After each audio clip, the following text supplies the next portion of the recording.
our health alert tonight, for the third year in a row, U.S. life expectancy has dropped. Yeah, it's a fact that's not only troubling, but deserves an explanation. So let's bring in our chief health editor, Dr. Nandi, to get some of those answers. Dr. Nandi, what is the new life expectancy age? So Heather and Alan, the actual drop in numbers is going to really sound small. In 2016, the average life expectancy was 78.7.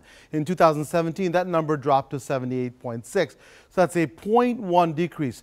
But here's why it's such a big deal and why the CDC is calling it a wake-up call. Because life expectancy represents the overall health of Americans, which means despite all of our technology and medical knowledge, we're still on a steady decline, which is not a good thing at all. All right, doctor, so what is driving down the life expectancy of Americans? So, Alan, I can tell you it's not the 10 leading causes of death. Those numbers really haven't changed very much.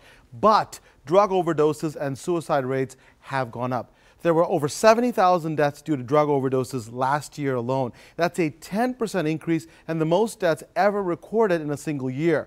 Opioids like heroin are driving these deaths, but there's also a rise in synthetic opioids like fentanyl. And now suicide rates have also increased with more than 47,000 deaths. And last year, the rates were the highest they've been in about 50 years. Wow, that's really troubling, especially because drug overdoses and suicide can be prevented. So what's your advice? So Heather, drug overdoses and suicides are very serious and complex. But here's what I can tell you with my prescriptions. First, try to avoid prescribed opioid painkillers. They can cause addiction, which can lead to heroin abuse when users seek a stronger and cheaper high. Also, know that drug addiction can start with what appears to be harmless and experimental use. If you think you have a problem, please talk to your doctor. Your chances at recovery are better the sooner you get help.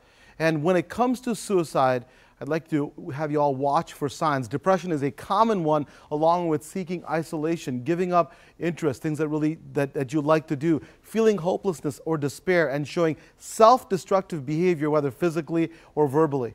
If you or someone you know needs help with suicidal thoughts, please call the National Suicide Prevention Lifeline at 1-800-273-8255. You can also chat with someone online at suicidepreventionlifeline.org.